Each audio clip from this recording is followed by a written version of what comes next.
Hi, I'm JJ. Welcome back. This is Tag Tuesday, so I'm going to do the reader's profile tag. I was tagged by the Ansible library, and I'm not quite sure who it was that created it, so I'm not going to look for that now, but if I do end up finding it, I will post the information down below. And it is just 10 questions. So the first question is, what for you makes a good book? I'm very much a mood reader, so it is also going to depend on if I'm feeling it at the time, but I really enjoy character-driven work. I tend to read a lot of classics or authors and stuff from around the world, so I do like historical fiction or some type of event that I can learn about. That does not have to be the forefront. I do prefer the character growth and stuff, but to have a overarching plot or a plot with some depth or like even like morally gray or just I do read darker stuff more than comedies or anything like that. So as long as it has those kinds of themes or types of characters and stuff or plot, I'm sure that I will at least enjoy it. And number 2, what are you currently reading? I just finished The Great Influenza. Forget the author's name there, but I actually will be starting as soon as it becomes available at the library. I'm waiting, but The Indifferent Stars Above, and that is about the Jeffrey Dahmer party. It, like I said, dark themes. It actually goes with a theme of a video that I'm planning. So that is kind of my in-between. I am physically reading a few things, but I just don't have them with me, so I don't want to try to remember them or grab them or anything. So number 3, what's the last book you didn't finish and why? I don't remember. If I'm not enjoying a book, I literally DNF it and never think about it again. So I don't know the last book that I just didn't finish. If it's not grabbing me, if it's something that I feel like I could like, but I just am not in the time, or it's not the time of my life for it, or if I'm not in the right mind frame, I will kind of pause on it. But as for just never finishing it and never worrying about whether or not I might come back to it, like I said, it just escapes me as soon as I give up on it, because it wasn't memorable to begin with, and that is why I stopped reading it. So number 4, what is a obscure book that you wish other people would read? So I have 2. Most recent one that I've read that I never hear anyone talk about is Fever by Mary Beth Keane.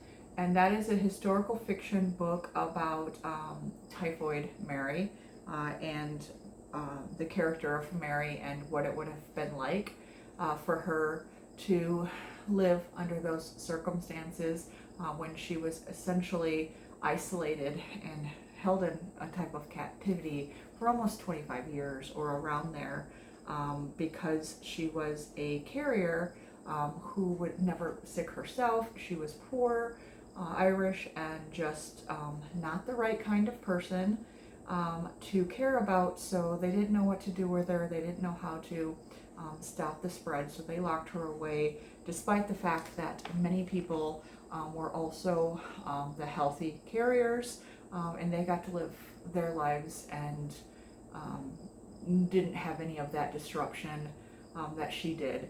And so that was a fascinating read. I wish people would know about it. And another one that I never really get to talk about that I did enjoy was Hard by the Great Forest by Leo Vardaneshvili. I'm going to write the name of these two books with the author down below, but that is a author from Georgia, the Republic of Georgia, the country, and it's a historical fiction post the communist, the Soviet Union collapse, and how this brother's dad, or the two brothers, their dad goes missing. The one brother went to Georgia to find him, and he went missing too, so the remaining brother has to go and try to connect the dots, see what really happened to their family. They had been separated from their mother. She didn't get to flee like the rest of them did, and they were trying to save up to bring her, but she had died before she was able. And so it explores, those broken families, what life was like pre-collapse, but also post-collapse, and the distrust and stuff that the people have now that the borders and stuff have been open. It was a really interesting read.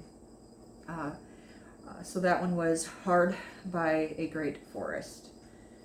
And then the sixth prompt is, if you could have a dinner party with 5 fictional characters, who would they be? So this one was actually really hard. I gave it a lot of thought. So the 5 that I chose would be Anne from Anne of Green Gables, that whole series, just because of her optimism.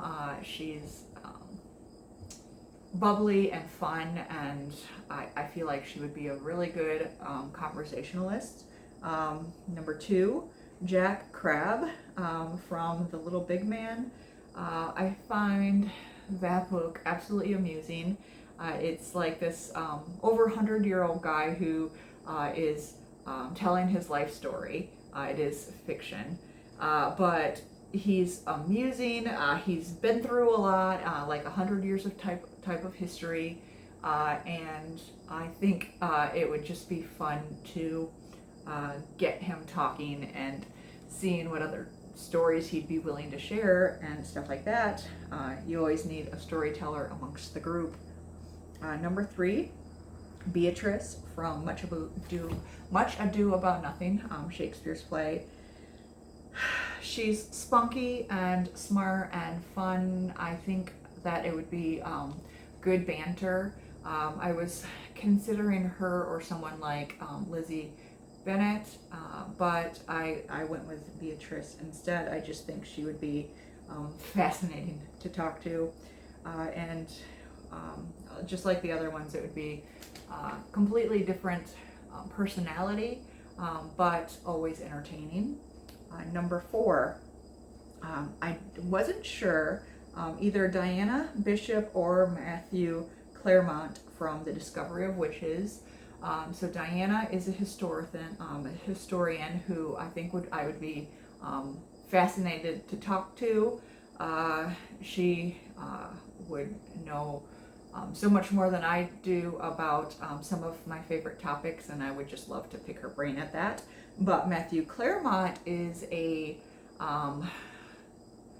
centuries and centuries old vampire that would be interesting to talk to, just because he lived most of those experiences, or at least was in the time frame of so many of my favorite things in history to learn about. So I would like to talk to him too for different reasons. I guess for the same reason, but just how I would approach the conversation would be different. And then the last one would be Benji from the Beartown trilogy. Mostly because I would just want to give him a huge hug.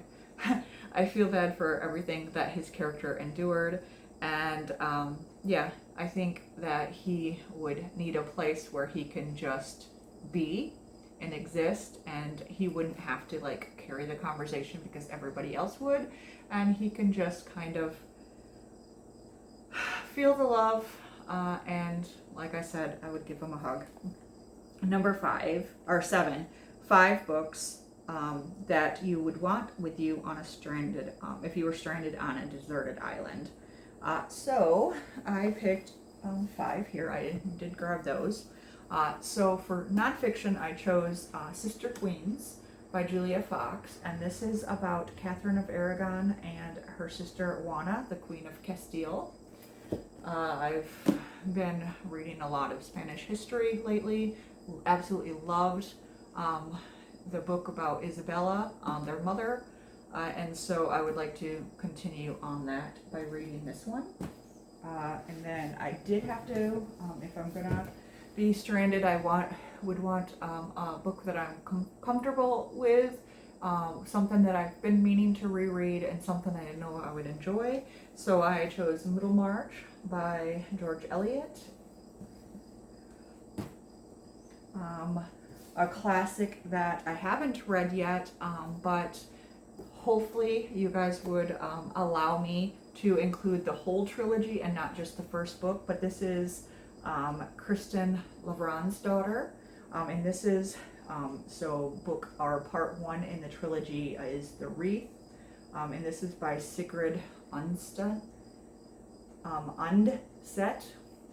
And so this is a classic of Norway that I have really been wanting to get to. I will be starting it, trying to this month for Women in Translation, but if I don't get to it, I do want to make sure that this would be on my list of something to read soon, and give me the best reason to do so if I'm stranded on a deserted island.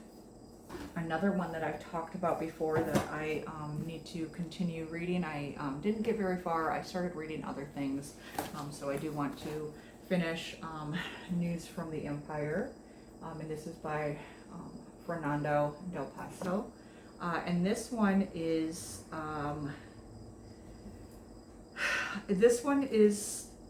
Mexican literature, a Mexican classic, considered a masterpiece from their writing, and it is about Maximilian and Carlota, who were the emperor and empress of Mexico, the last emperor, and Carlota is one of the famous mad queens in history. So I always, now that I've been reading up about some, especially like Juana, where it was not them who was crazy, but a lot of time it was the people around them trying to steal power from them. In Juana's case, it was her husband and her father who called her crazy so that they could lock her up and steal the throne from her. And I wonder how much of what Carlota endured was the propaganda of the time, or if she really did go insane. So I would like to read this. It is historical fiction, but I'm sure that it is coming from a place of knowing the character well in different ways than we have been passed on through history and stuff. And then the last one is a new release, because, you know, with all the classics and stuff, I do need something new, although it is historical fiction as well. And this is The Resurrectionists. This is by A. Ray Dunlap, and it is it's like a gothic story about body snatchers. And so in Edinburgh, Scotland in 1828, the main character kind of gets involved with the industry of body snatching. And what's interesting is they're actually bringing in the two famous body snatchers at the time. Burke is one, and I can't remember what the other name is. I wish they had said it on here. But they're kind of in a cat and mouse game with them because they become rivals to them. So then they'll have to survive because Burke and forget his name, would start killing people to have the bodies that they could then make money off of. So it was much more sinister than grave robbing, which is already horrific. So this is going to be dark, but it should be interesting. And there is also a gay romance in here between the two main characters, Nye and James. But I also, it does have the painted edges, so it is a really cool copy. So I do like the picture on the cover. So anyway, those are the ones that I would bring. Number 8, one book that you could not put down. The most recent one I just finished was Anderson and Bloom by Jennifer Dugan. And this is a sapphic romance. It's been a while since I lost sleep by staying up too late reading something. I always try to go to bed at a nice time because I have to get up early and work takes a lot out of me. So, but I usually go to bed at 9:30, and it was like after 11 when I made myself finish it because I kept telling myself, oh, you only have a couple chapters left. There's no way that you're going to be going to sleep, knowing that you only have a few more chapters left and you're just going to be thinking about it. So why not finish it? And so I stayed up until I did. Number 9, 5 books or authors that you'll never read. So this one was hard because I hate to say never. Anything can happen as a mood reader. I know that there's some that I just haven't liked, or authors that I haven't liked and enjoyed.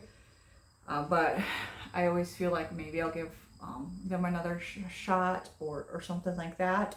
But there are a few that I know that I won't continue, and most of these on here are the rest of a trilogy or a series. So I hated the first book so much that I know that I'm never gonna want to continue it. I never even thought about continuing it, so that was easy. So the first one would be the Silo series. The first book was Wool in that trilogy, and I did not like it at all. And that is by Hugh Howey. I heard that the TV show was really good, and I do want to give it a shot, but I was so turned off by the book that I haven't yet.